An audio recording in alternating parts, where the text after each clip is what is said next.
Good morning, everybody. Welcome to the 9th Annual Wild Wisconsin Winter Web Conference. I'm Jamie Machek with the Wisconsin Valley Library Service, and I'm moderating the marketing track today, and assisting is Jean Anderson with the South Central Library System. We're so glad to have you here. Our presenter for this session is Angela Hursh, and Angela is the Senior Engagement Consultant for NoveList. You might have also seen Angela's blog, superlibrarymarketing.com, or have seen her library show on YouTube. I highly recommend both excellent. She's going to talk about the 10 things you should know to promote your library when the world keeps changing. So Angela, the stage is yours. Very good. Thank you so much, Jamie, for that lovely introduction. And thanks everyone for joining us today. I'm so honored to have been asked to come and speak today. I just wanted to do a little bit of my own housekeeping before we get started real quick. If you're like me, you may, oh, you're not seeing my next slide. Are you seeing my face? Are you still seeing the beginning slide? Jamie, can you let me know? Because I don't think they're seeing my next slide for some reason. We are seeing your face and we are seeing your cover slide. Okay. Okay, so I'm going forward on my slide deck and it's not showing up on the screen. Maybe try turning off the webcam. Okay. Bye. No worries. Let's see. I don't think that did it. I'm going to go back and... There we go. I got it. There we go. There we go. Yep. I thought I had the right thing selected, but I don't. Okay, no worries. You're good. Back on track. All right, so if you're like me, you go to a presentation and you learn some stuff and then you take it home to put it to use, or we're all home anyway for the most part now, but you go to put it to use and you think of a question, and that's totally fine. You can email me. My email is ahursh@ebsco.com. Please feel free to reach out to me. Let me know that we connected at this conference so I can put you in context. You can also reach out to me on all of the social media platforms. My handle is @webmastergirl, except for LinkedIn, where I'm under my real name. And if you want to live tweet during today's presentation, which I absolutely encourage you to do, you can please use the hashtag library marketing. I'd love to see what you have to say and give me some feedback on the presentation. I don't want to spend too much time talking about 2020 because we all lived in and we don't need to relive it, but I do have something I want to share with you, which is the perspective I have of what happened to libraries during 2020. Before the pandemic, we were on a wheel and we were churning stuff out and we were doing things and we had goals and everything was working great. And then the pandemic happened and we got knocked off the wheel. Don't worry about Peanut. He does this for fun for some reason. But this is really, when I took this video of my daughter's hamster, I really thought, oh, this is very much indicative of what libraries did in 2020. You all pivoted, and I'm so honored to have been part of that. And your job at the library, I'm sure, looks very different today than it did on this day last year. Many librarians now find themselves in charge of marketing and promotions, even though they have no experience, and they're expected to do it quickly and effectively. So it might feel like an impossible task, but I have no doubt that you can do it. Over the course of the next 45 minutes, we're going to go over 10 tips to help you do a better job of marketing in 2021. We'll be talking about how to set priorities and how to stay laser focused so you can quickly and effectively promote your library's collection, your services, your programs, and so that you can advocate for your library on social media, email, video, and in print. We're also going to talk about how to stay on top of marketing trends. And our big goal during our time together today is for you to create effective promotions so your library can reach its goals in 2021. And I want you to be able to do this quickly and efficiently so you can get some time back into your schedule and handle the other duties to which you are assigned. And I also want you to be more confident in your ability to promote your library, even when you're not a marketing expert. So let's get started. Tip number 1, tie your marketing to your library strategy. So I want to talk for a second about this because it is the most important thing you need to remember to do as a library marketer. This is the one step that you have to think about before you create any promotions for your library. The first and foremost goal of your marketing must be to make sure that your library's overall goals are accomplished. Now, in the before times, when you went on a trip, you likely had a plan. You probably decided ahead of time where you wanted to stay and how you'd move around. Maybe you rented a vehicle, maybe you looked into public transportation. Of course, you would purchase tickets if you were taking an airplane or a train. You'd need to book a hotel. You might pick restaurants and decide which tourist attractions you're going to visit. Perhaps you're an adventurous type and you're the person who lands in a city and then just lets the fates carry you where they may. But doing that carries a risk, which is you might miss out seeing or experiencing the best that that area has to offer. A plan when you're on vacation or when you're in the library helps you to make the most of your time. It is really the focal point for everything you do. It helps you decide what you're going to do. It helps you set goals. It helps you define your audience. So it's very critical to your success. If your marketing plans are tied to your library's overall goals, you're going to see so many benefits for yourself, the person making the marketing stuff, when you get knee deep into all of your promotions. You're going to have direction, and that means that you're going to know exactly what goals you want to achieve, no matter what kind of tactic you're using to promote your library. And tactics are things like social media, email, digital signs, print, the kinds of things that you use to promote your library. If you're transparent about your marketing plan and you share it with your fellow staff members, you're going to have a much easier time securing buy-in for your promotions. So in my day job at NoveList, I have the privilege of talking with lots of library staff all over the world, and they're doing all kinds of marketing work. But the one thing I see that's consistent among them is that they're often being asked to promote someone else's program or service or department. Many times they're not really able to focus on moving the library's strategy forward because they're taking orders for flyers about one-off programs for someone else. So if you create a marketing plan tied to your library strategy and you share it with staff, you're going to give everyone in the library a really clear picture of what is happening in marketing. And they will start to feel like everyone on library staff is working toward the same goal, which is what you would love. A marketing plan tied to the library strategy is also more efficient. It's going to help you as you plan so you can be more active and consistent with your promotions. Tip number 2 is set measurable goals. Goals are an absolute necessity if you want to have any kind of promotional success, because you really need to define what it is you want to do, and you need to define it very specifically. So first, you're going to think about what your library is doing right now in terms of promotion. And then you'll ask yourself, of all those promotions that we're doing right now, which are the ones that our audience are really responding to?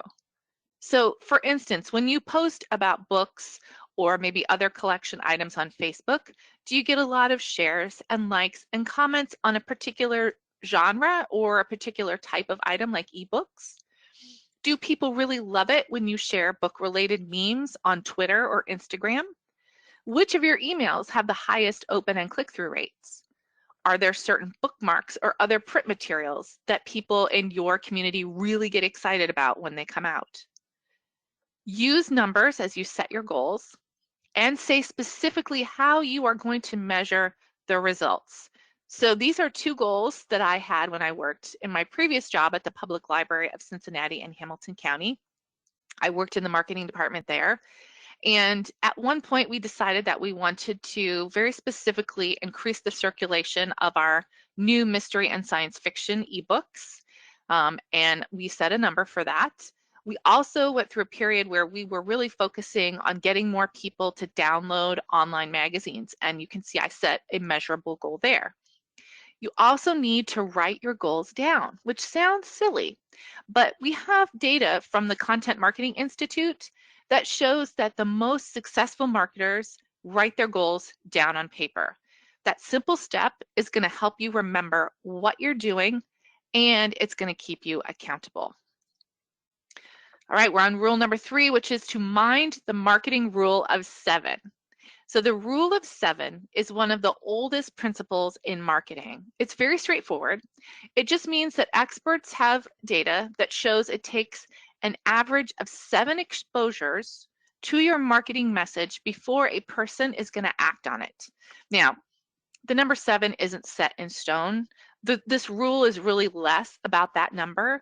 It's more about emphasizing on making your marketing is seen frequently, because interacting with a cardholder or a community member frequently enough for them to see your marketing message 7 times, that's generally thought to be long enough to build up a trust in your library and to build awareness of what your library provides. And ultimately, you're working to make sure that your library is top of mind for your community through constant exposure. So when someone in your community needs an item, or they need access to a database, or they need help with homework, maybe they need someone to help them with their resume, or they want to do family history research, anytime they have a question, we want them to think of your library first. I can go to the library and get that question answered. That's what we want them to think. Now, this doesn't mean that you have to think of 7 different ways to say the same thing across 7 different promotional channels, because that would be a lot of work. There is a really easy way to do more marketing with less work, and that brings me to tip number 4, which is repurpose your messages to get the most mileage out of your marketing. So repurposing content is the act of finding new ways to recycle your existing content. Basically, it's taking one piece of content, like let's say an email newsletter, and then reformatting it so that you can use it across different mediums like social media or a blog post or a press release. Repurposing content is going to help you to do your work more efficiently, and it's going to help you reach more people because your community is diverse. Their preferred method of receiving information is diverse. So repurposing content makes it more likely that they're going to see your message. And you can do this with anything from a podcast to a press release. All you're doing is breaking that piece of content down and spreading it across available platforms. And in that way, you're going to make sure everyone in your community sees the message, and the work that you're doing as a marketer is going to have the maximum impact. And the easiest way for me to explain this is to show you with an example. So we know that most libraries are doing a virtual story time on Facebook. So generally these virtual story times have a couple of parts to them. A librarian reads a book. They might teach the audience a song, and there's probably a simple craft that's explained that caregivers can do with children at home. There may be some literacy tips thrown in there. These kind of programs are a great starting point for repurposing. So if you were to do that, when your Facebook Live ends, you're going to post the entire video for on-demand playback, and Facebook will actually prompt you to do this as soon as you hit the End Live button. You also want to ask whoever is doing the Facebook Live to download that video file and save it on their mobile device, and then share it with you using Dropbox or some other file sharing method. And the prompt to do that download also happens when you hit that End Live button on Facebook. So that just has to be something that's part of their process as they're doing their live virtual story time. The reason you want that whole live story time as one file is because you're going to take that video and upload it in a couple of places. You may upload it to your YouTube channel. You might also think about uploading it to IGTV, and I don't know if anyone has played around with IGTV. It is the long form video section of Instagram.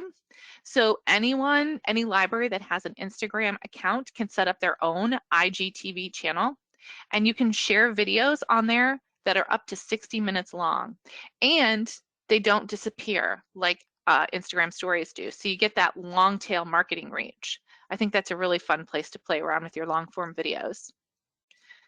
So you've posted the long form video for on demand. Next, you're going to break it into some shareable pieces. So you're going to take that file, and using some video editing software, you're going to create 3 separate videos, one of the story, one of the song, and one of the craft time.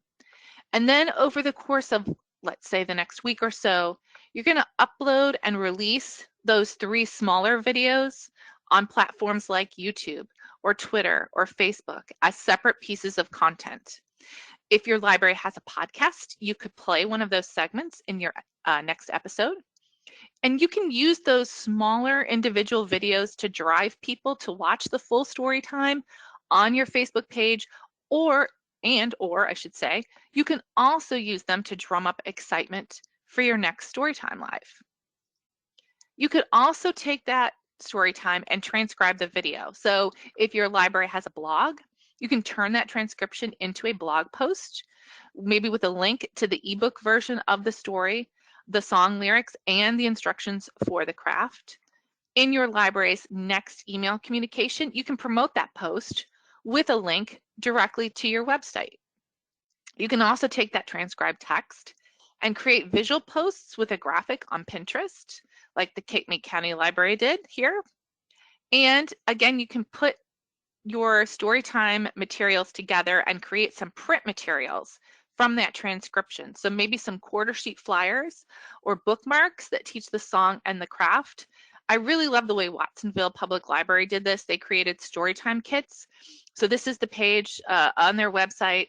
They used Library Aware, which is one of our NoveList products, to create these cute little graphics. And if we click on any one of these graphics, it opens a page up where you can get the recording, a link to the book, a link to some read-alikes, and other literacy materials. And I wanted to show you they do this as a PDF. So this is what you'll see if you click on their bilingual Storytime graphic. You can see they have all kinds of books. They have finger plays, a craft. There's even a parenting tip down in the bottom right-hand corner, all created out of one piece of content, their Storytime. So this is how they've repurposed it. And you can do the same thing with your story times or any piece of content. All right, tip number 5, promote your collection. I think your library is going to benefit if you really focus on collection marketing, because literacy is tied undeniably and inextricably with all of the other things that your library does outside the realm of books. I spent 7 years working for the Public Library of Cincinnati and Hamilton County, and we did a lot of collection marketing, and we did it because of the 2 figures you're seeing on the screen right now. This is the spread between what my library pre-pandemic spent on programming. That's the number on the left. The number on the right is what they spent on collections. That's a huge spread. And I bet if you checked your library, you're going to find that you're spending more on books and movies and music than you are on programs, which begs the question, why do libraries spend so much of their time and effort promoting programs? Now, I'm not saying that library programming isn't important or worth promoting. Library programs are a valuable and important part of our mission to serve the community, and they deserve to be marketed. But most library teams that I see are still spending most of their energy and resources promoting their programs. And when they do that, they're really missing an undeniably important fact about the way people use their library. So if you ask patrons why they get a library card, most of them are going to tell you they're excited to check stuff out. In the library world, we often take it for granted that people know we have circulation items, and I think that's dangerous. I think it threatens the futures of libraries. And if we want to compete, we have to start promoting our main asset, which is the collection, and we have to do it every chance we get. So I wanted to share with you some of the ways that you can find collection items to promote. What can you promote? You can promote new books. People love those.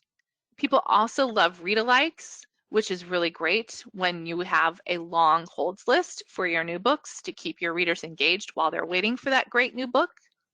If you're a library aware customer, you have Next Reads newsletters, which are sent every month with reading recommendations. You can do genre specific items for promotion, age specific, and you have other parts of your collection that you can market as well, including your streaming video, your music. I even put form-based readers advisory under this category because what do we want people to do when they get their personalized reading recommendations from a librarian? We want them to check things out. That is a form of collection marketing. Here are a couple of other tips to help you with ideas for collection promotion.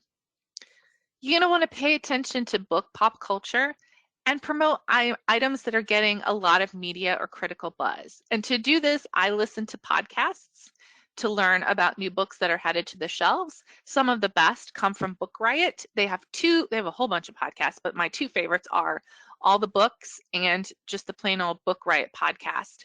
I also really love the Professional Book Nerds podcast from Overdrive. There are also a lot of libraries around the country that are doing reading recommendation podcasts. If your library has NoveList or NoveList Plus, you can use the media mentions to track new titles that get buzz on popular radio and TV programs like CBS This Morning or maybe The Daily Show. And if your library is a LibraryAware subscriber, like I said before, you have Next Reads newsletters that are full of book recommendations. And here's a trick. You can go to the advanced list on Next Reads to get a heads up for hot titles that are coming into circulation soon so that you can plan ahead to do some collection marketing around these titles and to start building excitement for when they come into your catalog. Okay, we're at number 6, send more email. Now, you may have heard that email is dead, but I am here to tell you that email marketing is not dead, particularly not for libraries. And that is because our cardholders love us and they love what we offer. They actually want us to reach out to them by email. Most of our customers at NoveList and LibrariAware send anywhere from 1 email a month to 24 emails every month, and their unsubscribe rates are less than 1%. And that's because people want to know what your library has to offer, and they're eager to hear from you. And one of the reasons I love library or email marketing, I should say, is because it really gives you one of the best returns on investment for your marketing time and money.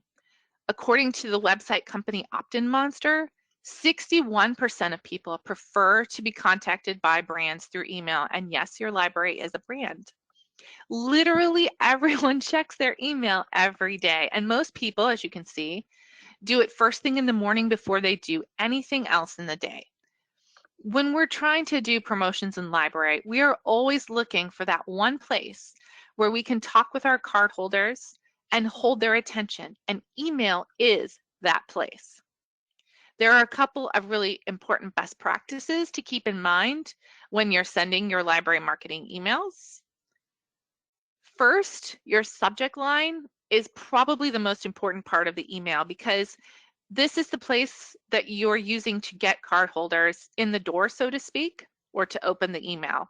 So you're going to want to focus on creating some emotion by using emotional words. It's also okay to use different words for different audiences. So the subject line that you create for a message that you're sending to teenagers is going to be completely different from the message that you send to those kids' parents. You're also going to make it simple and easy. And I wanted to show you a couple of examples of really great subject lines that caught my attention. These are emails that I received. Bridges Library, my library has what? This is very intriguing. It's 4 words and made me open this email up and check out what they had inside. You can also see the Carver Public Library when they reopened after being closed for COVID in August. Their subject line is simply library reopening, and that was a really big hit for their cardholders. The Carver Public Library email had a 29% open rate. The Bridges email on the left had a 39% open rate and an 18.5 click rate. So to put those in perspective a little bit, There's no industry average for open rates for libraries. Nobody tracks that. But at LibraryAware, we tell our customers, if your emails are getting about a 21% open rate, you're doing really well. That's a good industry average. And a good click-through rate, or an average click-through rate, I should say, is between 5 and 6%. So 39% and 18.5% click-through rate is fantastic. Some other email best practices to think about as you're working with email, you're going to want to use conversational text. Don't use industry words, like don't say periodicals or acronyms. You don't have to convey all of the information about your product or service or collection item in the body of the email. Use that email to tease your audience and then drive them to your website or to your catalog, depending on what you're promoting.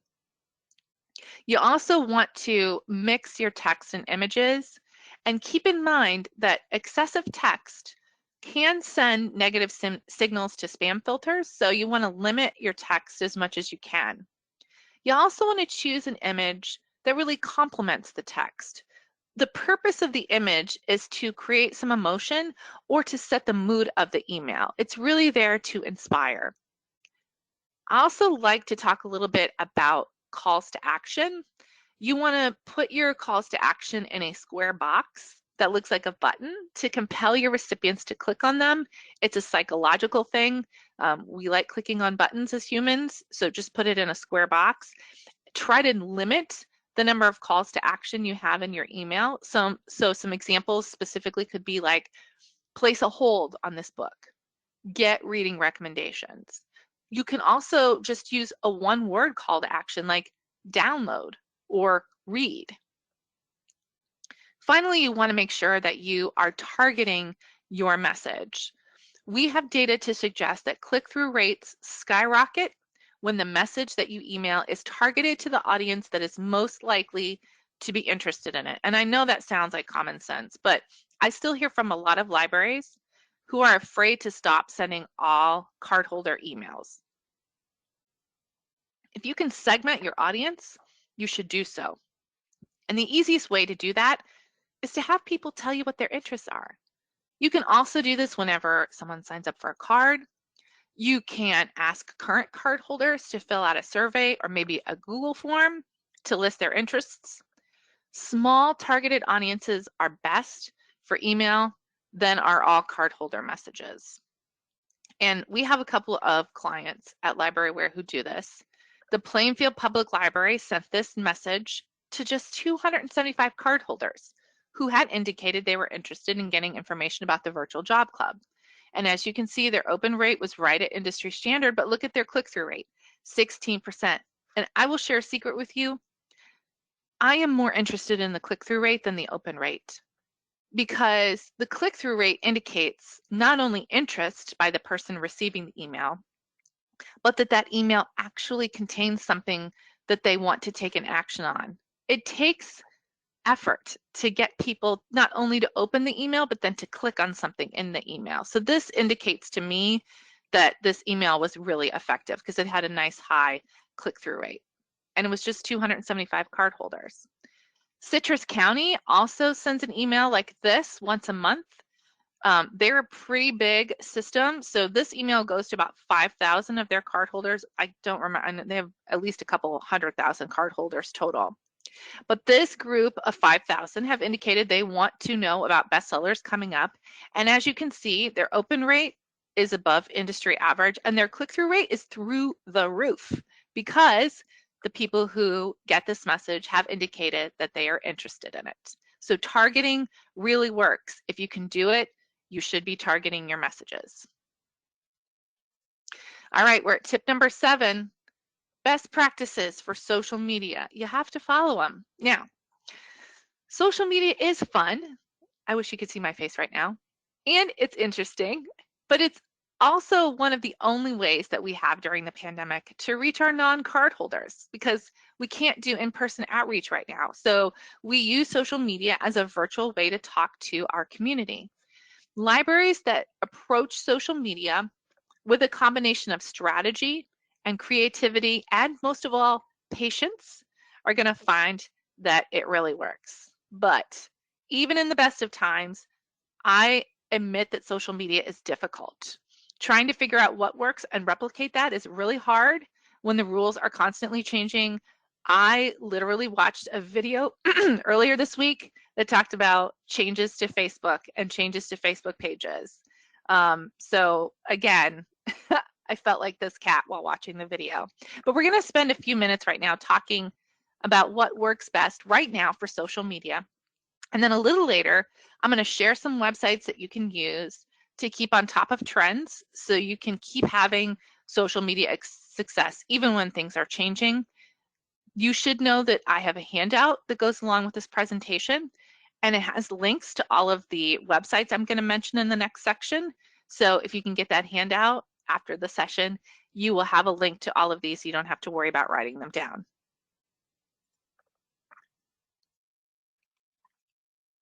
We're going to start with Facebook. And right now, the best practice for Facebook is to post once a day. And right now, the best time to post is during every day at 11 a.m. Now, weekends and weekdays after 5 o'clock are the worst times to post on Facebook. And we think that's because remote workers are juggling a whole bunch of home and family needs and more demands on their attention than they would when we were all working in an office. So don't post after 5 o'clock on weekends or weekdays if you can help it. And I wanted to show you some great examples of Facebook posts. You can ask questions to get engagement. You can, of course, promote books on Facebook. Another thing you can do is to repost other organizations' content and use it to promote your services, which you can see here the Dodgeville Public Library did. They're reposting this article from WPR, and they're using it to talk about their free Wi-Fi access at their library, which I think is really clever. So look for opportunities to do that for your library. On Instagram, the best practice right now is to post to the feed 2 times a week, but to post to Instagram stories every day if you have the resources to do that. The latest statistics show us that users are on the platform mostly during the workday. There is a really distinct drop-off after 6 o'clock. Weekends are also really great on Instagram. So again, if you have the resources, you might try posting on weekends. On Instagram, you're going to want to use some hashtags so you can get a wider reach to your posts. And I wanted to show you this great example. We've got hashtags and emojis here and a really cute, engaging photo. So this is a really great example of a good Instagram feed post. Twitter is active all the time, and you can tweet as much as you want. This is going to sound crazy, but for some reason, the current best time to post on Twitter right now is on Friday mornings. I have absolutely no idea why, but we're going to go with the data. You also want to use hashtags on Twitter, just like you did on Instagram, and that will increase the reach of your tweets. The nice thing about Twitter is that you can be fun, like Brantford Library was, and you can be serious like the LBPL Foundation is. You can also tag partners on Twitter in the hopes that they will retweet your promotions and give you some more reach as well. Twitter is really flexible in terms of promotions. It's a really good way to experiment with something if you're thinking about doing a promotion and you're not really sure how your audience is going to respond. I would suggest that you test it out on Twitter first because it's a great place to experiment and the audience is forgiving. Let's talk about LinkedIn because I think your library should have a LinkedIn page. And the best things to post on a library LinkedIn page are collection items, especially things that are centered around career or self-help. LinkedIn is also really great for promoting your blog posts if you have a blog at your library, or film clubs or book clubs. And since LinkedIn is a professionally oriented network, it's not really surprising that the best times to post on LinkedIn are during the work days. My old library, Cincinnati Public, uses their LinkedIn to get extra reach for their blog, and that works really well. And the Handley Regional Library System promotes their film club on there and gets lots of registrations for it from LinkedIn. And they use hashtags, as you can see. Hashtags are also a thing on LinkedIn, so be sure to include them. The nice thing about LinkedIn is when you write a post, the way they have it set up, it actually suggests hashtags for you that look like they're related to your post based on the words you're using. So that makes the job a little bit easier, I think. And Pinterest. This is the only one of the major social platforms in which the data suggests that the best time to post is in the evening between 8 and 11 o'clock. So if you have the resources to do that, post on Pinterest in the evening. What works really well on Pinterest is collection marketing. And the reason that is Pinterest is a social media platform, but it's also a search engine. So there are plenty of readers who are looking for books to read on that platform. And you can turn your popular or new books into pins and put links directly to your catalog, and you're going to see results. I really love this pin from the Manatee County Public Library about the science behind the aroma of old books. So that was a fun thing to do. You can put infographics on Pinterest as well. And the Salem South Lyon District Library did this as part of one of their virtual programs and then posted the instructions for this DIY crochet owl basket on Pinterest. So that's another way to repurpose content and get more marketing reach. Tip number 8 is make time for data analysis. And this is the step that's going to make sure that you are using your time wisely and getting the most out of your marketing. It is really important to document the result of every promotion that you do. Sometimes this is just going to take a few seconds. Sometimes you're going to need to dig through some data and spend a little more time with your results. And this is going to help you adjust your promotions and lead to an increased effectiveness of your marketing. So I wanted to go through some easy data points to measure if you're getting started on measuring your data. For videos, you're going to want to measure virtual program viewing. And that would include both your live and on-demand viewing. So be sure to gather metrics on both of those. Some platforms are going to tell you actually how a person got to your video, and some will tell you how long they watched. And both of those metrics are very important. Most are going to give you some demographic information on your viewers, like maybe their age, their identified gender, and their location. All of the platforms are going to give you stats on reach, engagement, and follower growth. And these are really important data points. So start a spreadsheet and track your results. You're going to be able to prove that people watched your videos, how they found out about the video, which ones they liked the most, and how long those library videos hold their interest. For email, you want to track holds, checkouts, and usage for digital collection items. And for holds and checkouts, this is how I used to do it in Cincinnati. I would write down how many holds and checkouts there were on a collection item that I was getting ready to promote. So before I sent the promotion out, I would write down the holds and checkouts. And then I would go back a couple days, maybe a week later, and write down how many holds and checkouts there were. It's really easy to prove the value of your marketing when you write those numbers down, especially if you're kind of making sure that you're not promoting the same collection item on a bunch of platforms. Then you can trace it back.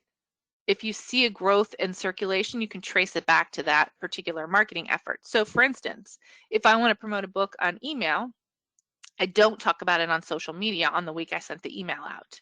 I just do it on email, and I track the holds and checkouts. So if I see an increase, it's likely that those increases are coming from my email, and that proves value. Every checkout that you get is coming from your marketing efforts. On social media, you're measuring, of course, engagement, and that can be a lot of things on different platforms, but in general terms, we're talking about likes, shares, comments, direct messages, and mentions. And mentions are like when a partner or community member tags your library in a post, that counts as engagement. If you can show any kind of growth in engagement, you are doing an excellent job on social media. You also want to measure traffic to your website or to your blog. So you're asking the question, can I send people to my own property using social media? Now you might be wondering, how do you do that? You can use a Google tracking URL or Bitly URL to track it. If you're a library aware customer, we do that tracking for you as well, but there are ways to do that. You also want to measure action. Are people actually doing something when they get to your website? or to your branch? Are they checking out a book? Are they streaming video? Are they downloading something? Are they attending an event? You want to track all of those pieces of data. And the reason that we're doing all of this data tracking for video and emails and social media is to help you figure out what works and what doesn't. If you find that something isn't working, you can stop doing it. When you find something is working, you should do it more often. That really makes your work easier and makes you happy like this cute puppy. Tip number 9 is to experiment. Experimenting in the marketing space is really important because it improves the customer experience of the people who are receiving your marketing. So like a scientist working in a lab, your job as a marketer is to experiment so that your library can be successful. Now, my high school science teacher was a remarkable lady. She was fantastically organized. She wore a lab coat for every class. She had a clear penchant for polyester pants. But Mrs. Karen Margraf was also a really great teacher. She was the creator of some memorable learning games like Periodic Table Jeopardy and Bowling for Molecules. She also taught us about scientific experiments, and these were the classes that I really loved the most. I love the process of looking at the evidence that you have on hand, making a hypothesis, and then formulating and executing the right experiment to prove or disprove your theory. It's really satisfying to work with data, to watch how things react to one another, and to have a clear idea of how the world works when you're finished. And I hope that that is the case for you as well, because the quest for answers in marketing and in science is really never dull. And I think that many times we get stuck marketing in the same way that we have always done it, even when it's clear that the methods we're using aren't producing the results we want. So don't be afraid to look at the data and say to your boss, this isn't working. How about we try something else? If you have the data to back up your experiments, you're going to be in a better position to argue for change. Conversely, I don't want you to be afraid to admit that you're wrong. More than once, I have thought I had the most brilliant idea for a promotion, only to watch as my readers didn't respond. But I learned from it, and the next time, my promotions were that much stronger.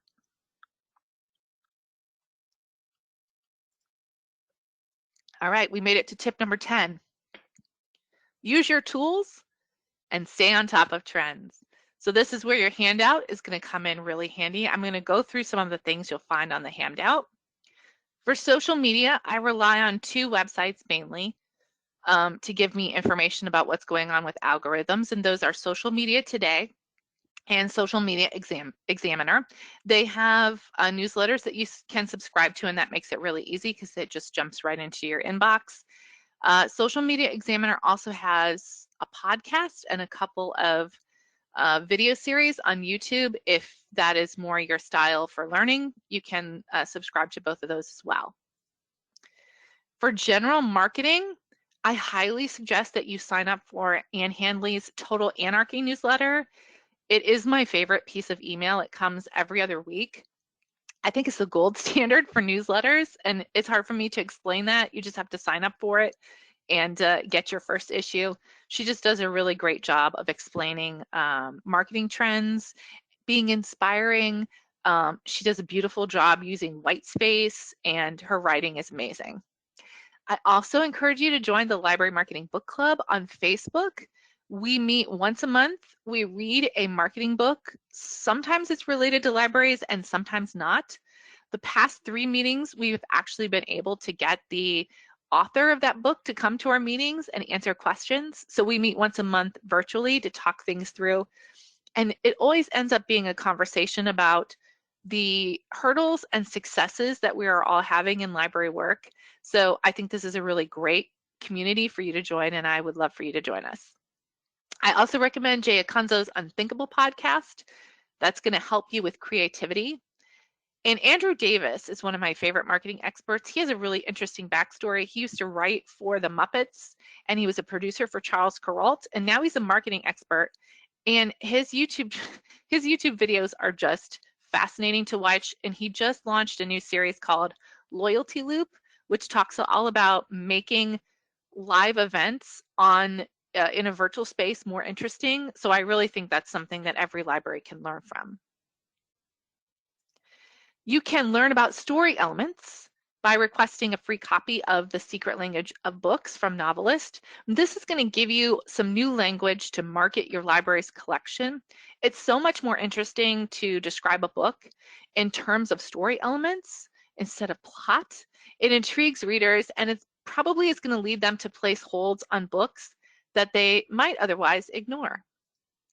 And if your library is a Library Aware subscriber, we have an entire page dedicated to training and learning better ways to market your library. We also have thousands of templates that will help you create beautiful and effective marketing materials quickly and easily. And in fact, you can hire a novelist expert like me to lead staff training on marketing, also on reader's advisory, and on advocating for your library. We really believe that books and libraries have the power to transform lives. Finally, I just want to encourage you to get out there and share the great works of your library with the world. Libraries are sometimes very cautious. That has gotten better since the pandemic, but I fully believe that the pandemic has made libraries realize the importance of undertaking grand gestures and being brave and being bold. So don't spend too much of time obsessing over every little detail of your promotions. You can always refine them as you move along using that data that you're going to gather. It's never going to be perfect, but once you have a plan in place, I want you to just go out there and do it and have great success. And now I am available to answer questions. Okay, thank you, Angela. We did have several questions come in, and if you do have one still, feel free to submit that in the question box. We are a small and rural library. Where do you get your stats on email open rates?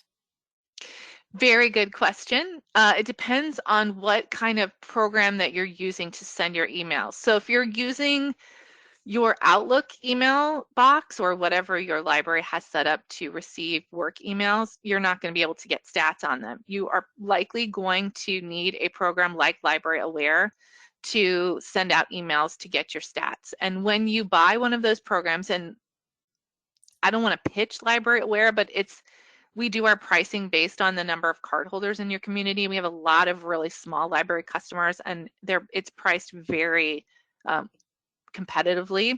And when you buy Library Aware subscription, you're going to get open rates, click rates. You're going to be able to see exactly what people are clicking on inside the email, so you know if they like a particular book or if they've clicked on a registration for one of your virtual programs. And most every other email platform will allow you to do that too, but you can't get stats from your Outlook or from Gmail. You kind of have to have an email marketing platform. So that's where we get our stats.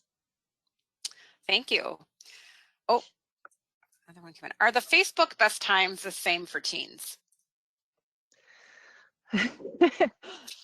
I'm only laughing. So this might not be the case for your library. Maybe your library has a teen population that loves Facebook. It is my experience that teens are not even trolling Facebook anymore. It used to be that they would get on and at least look at things, but not interact with them. I can't tell you a teenager that I know, and I have one teenager in my house that looks at Facebook ever or has Facebook even on their mobile app. The short answer to, I'm sorry, go ahead. No, I was just going to say that the short answer is the stats are overall audience. So that is like everybody who's on Facebook. I don't think teens are on Facebook. What did you want to say, Jamie? I want to confirm that I have several teen nieces and nephews, and when I mentioned Facebook to them, they just roll their eyes at me. So yeah. I've been not pushing, but I've been encouraging libraries to use Instagram more, and particularly stories, because that is where the teens are. Now, they're also on Snapchat, but they're not looking at brand content on Snapchat. They're using it just as almost like a substitute for texting with their friends. Sure. So if you're looking for a place to get some marketing in front of teens, I think Instagram is a better bet. Great. What 3 social media outlets would you recommend to focus on? I don't have time in my small library to consistently post across all the outlets. That's amazing. Great question. In general terms, I would say to cover all audiences that you would want to do Facebook, Instagram, and Twitter. Okay, thank you. Yeah. What are your thoughts, excuse me, what are your thoughts on TikTok usage for libraries? You know, it's a fun place. I think it's a great creative outlet for library staff. When we get back to being in person, I am excited for TikTok because I think what we can do is use TikTok as a way to interact with teenagers. So when you get teens to come in for programs or homework, or if they're just hanging out in your library and you can get them to create a TikTok and send it to you that you can post on your library, that's going to be a really great interactive thing to get teens excited to use TikTok. Right now, I see a lot of libraries just playing around with it, experimenting, and that is, if you've got the staff and the resources, do it. There's nothing wrong with it. It's a lot of fun. I admit TikTok is my happy place. I go there every night to just be entertained and laugh at things and see cute animals. So I think there is a value for libraries to get on there. And right now is a really great time to experiment. Thank you. What strategies do you suggest to help promote all the programs while prioritizing non-program marketing? I find I drown in creating posters, scheduling social posts, etc. for many of our programs every month. Yeah, that is a big struggle for libraries, and that's why I'm always a proponent of collection marketing. And the reason I do that is because it's budget based. Like your libraries, especially right now, definitely spending more money on the collection than they are on programs. And I think you can make the case to your supervisors and maybe just even make a percentage. So say I think for the betterment of our library, and because this is what our community wants, I would like to only spend 25% of my time promoting programs and 75% of my time promoting the collection, and make it based on the budget. And then of course collect data so that you can continue to prove that your hypothesis about we should do collection marketing more than we should do program marketing is correct. Especially right now, most libraries are not even doing, at least not most that I know, are not doing as much programming as they did before the pandemic. I suspect that that's going to change once everything opens back up again. And I would advise you now to start thinking about percentages. So dividing your time by, so that it's in line with the budget of your library. I hope that Thank answered you. that question. Yeah, thank you. How would you recommend encouraging other staff to help with marketing who may be timid to start? And I think you just did a blog post about that not too I long ago. did. That was one of my videos. So if you go to my YouTube channel, you'll see I talk about this, but there are a couple of elements to that. One is, again, to share what you're doing in marketing so that everybody has buy-in. Two is to just keep asking. Like, it's not, you can't just ask once and then expect everybody to remember. I worked at the library here in Cincinnati for 7 years, and I'm not kidding. Every interaction I had with another staff member, one of the things I always left that interaction saying, is there anything that you're doing right now that would make a good marketing piece for me, something I should be telling the community about? And like 75% of the time, you're going to get answers from people that aren't really good marketing, but 25% of the time, you're going to get great pieces of content. So share what you're doing, share the successes. The other trick is when a staff member contributes something to marketing, share it with the rest of the staff. So you can say, Susie sent us this great photo from the West End branch. It got 35 likes and 3 shares, and we would love to see more photos like this. So if you're in the branch and you see something that you think would make a great piece of marketing, take a photo of it and send it to me. Just keep sharing like that and keep reminding them. It's a struggle. Yeah, I get it. I do find you have to remind people a lot. I did share your YouTube channel in the question box as well. Thank you. Any ideas for non-digital marketing for a patron base that doesn't have internet or use social media or have an email address? Yeah, this is a big question, and we're actually grappling with this at NoveList right now. I have talked to some libraries that use partner organizations very well. So they create print versions of some of their digital stuff. So for instance, they may create a quarter sheet flyer or a 2-sided brochure that they then hand out to their partner organizations and ask them to give it to their patrons. This is very difficult right now because We are not able to do outreach in the way that we did before the pandemic. And I think using print pieces and putting your partner organizations to work for you can be very helpful. And of course, you're going to give back to your partner organizations by giving them some credit on social media, or maybe in the next email, just thanking them for helping you out with that. Schools are also a really great place to distribute print pieces of your marketing. And like I said, at NoveList, we're kind of trying to figure out ways to help people. So I would watch in the next couple of months. We're coming up with some plans that we're going to share with libraries around how to market to the community that is separated from us by the digital divide. Thank you. We have 5 questions left. We're going to try to get to all 5. Okay. My director wants us to use Snapchat to draw a younger crowd. What do you think about Snapchat? And you talked a little bit about it before. Yeah, I think I would, if you're comfortable with this, I would counter offer to use TikTok instead of Snapchat. Because again, Snapchat has just become a texting alternative. And if he wants to draw younger people in, I think TikTok, he or she, I should say, TikTok is a better way to do that. So I would counter offer with TikTok. Okay, thank you. I just came into a small library with very little marketing in place. Where is the best place to start? That is a really great question. I hear that question all of the time. I would say email. Honestly, I would start having people sign up for emails and sending and having them indicate what their interests are and send them targeted emails with resources from your library, collection items, programs that match their interests. So that is going to give you the most bang for your buck in terms of your marketing. Okay. And at what times would you recommend for Instagram for teens? Like posting?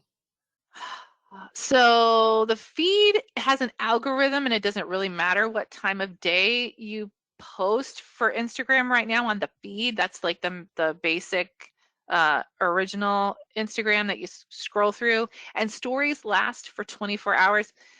You know, if I had to say in general, most of the teenagers are on Instagram like all the time, but mainly at night. Kids are busy during the day. And when we were sending emails, I always sent my emails after 9:30 to teenagers because they just didn't have time to look at them. And for some reason, they always engaged with them late at night. So if you have to pick a time, I would say either late at night or as far late in the day as possible, given the resources and staffing at your library. Thank you. I feel like I just talked that answer out loud. I've never been asked that question before, so I was like, okay. Isn't there a way to post to both Insta and Facebook at the same time? Do people still use Hootsuite and some of those other social sharing platforms? Yeah, they do. Okay. Yeah. Okay. Hootsuite, What else? TweetDeck, Sprout Social. Right. Yeah, Social. there's a way to post to both at the same time. I'd recommend it for stories, so you can connect your library's Instagram stories to your library's Facebook stories. I don't recommend that for the regular feed, and that is because Facebook and Instagram, their feeds are measured different things, even though they're owned by the same company. They have different engagement metrics. They have different specifications for how long the text in the post needs to be and what the image size needs to be. The easiest way for me to explain this is if you go to superlibrarymarketing.com, toward the end of 2020, I did a series of posts that talk about best practices for each specific social media platform. So you can see, like, here's what you have to do for Facebook and here's what you have to do for Instagram. I don't recommend cross-posting for the feed, but yes to stories. And you can connect them. I don't remember how I did it. It was so long ago, but I'm sure if you Google it, it'll show you how to connect both your story feeds. Great. This will be our last question. Okay. Do you have any suggestions for libraries if we feel like our social media isn't being used as frequently because people are generally super virtual now and perhaps fatigued of technology? Yeah. I would post less often, and I would take my efforts and put them more towards email. And I think that's just something that we're going to have to slog through until everything is back open again and people are not. You're right. I think you're absolutely right. I think people are fatigued with social media. Engagement rates are going down and the algorithms keep changing. It's working against us because most libraries do not have the money to buy ads on social media, and that seems to be what the platforms want us to do, and they punish us for not having the money to do that. So if you have to use your resources in another way, slow down on the number of social media posts that you're doing and put your efforts towards something else like email that you might get a better return on investment for. Thank you. Angela, do you have a few more minutes to answer some Sure. questions? Okay. You know what, for I those could of do you this who all have day. to leave. Okay, Jean, I'm going to ask you, hang on one second. So I'm going to close this out. I want to thank all of you for joining in at this session. Remember that there will be a survey emailed to you. We have a short stretch break coming up at 12. We also have our next session on emojis at 1 o'clock. So I hope to see you there. And if not, have a great rest of your day.